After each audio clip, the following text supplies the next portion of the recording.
Now to one woman's warning after her husband died while snorkeling in Hawaii. She's filed a lawsuit. Trevor Ault here with the details. Good morning, Trevor. Good morning, George. So this couple, Patti and Ray, had been to Hawaii several times, and Ray went snorkeling often. But this final trip proved both fatal and bizarre, with Ray drowning even though he was seen walking to shore.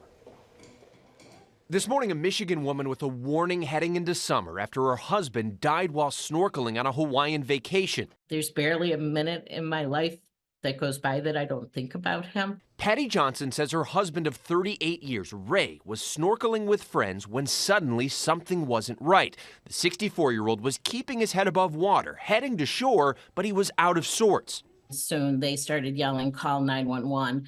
That's when I ran to the beach. And I ran, I got onto the beach. They were pulling him out. His head snapped back. And I believe at that point he was gone. Medical professionals unable to resuscitate him, the family saying the autopsy ruled Ray's death a drowning. It didn't make sense when I received the autopsy report that just said it drowning. And I was like, I was watching him come in. When you're drowning, I don't think you're making your way in. Patti says she believes her husband died because of a little-known medical condition called Rapid Onset Pulmonary Edema, or ROPE. It can happen when breathing is restricted, with fluid building up in the lungs, causing a lack of oxygen, sometimes leading to losing consciousness. Patients or people who are out snorkeling will notice an increase in shortness of breath is one thing, but then they'll also become confused. Patti's now suing the resort where she and her husband were staying, along with state and local tourism, alleging they failed to educate the public about the potential dangers of rope. All of those organizations declined to comment.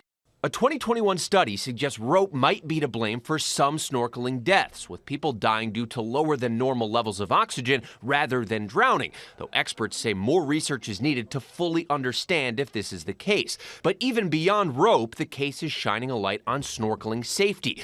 Drowning is by far the most common cause of death for Hawaiian tourists, the majority of those deaths happening while snorkeling. I don't want other people to go through what we have gone through. And to lose a family member, to lose your husband in this way, it's just heartbreaking and it's avoidable. And just to please be aware of this, make people aware. And some medical experts have hypothesized outside factors could increase your risk of rope, like poor heart and lung health, or even going to high altitudes from a recent flight, but there hasn't been much research to confirm that. We still don't know a lot about it. So general snorkeling tips. Good idea to buy your own gear because you can make sure it fits you and that you can breathe. Always have a buddy with you. And if at any point you're not breathing very well, you got to stop. All right. Such a tragic story. Definitely. But bringing awareness too. All right, Trevor, thank you.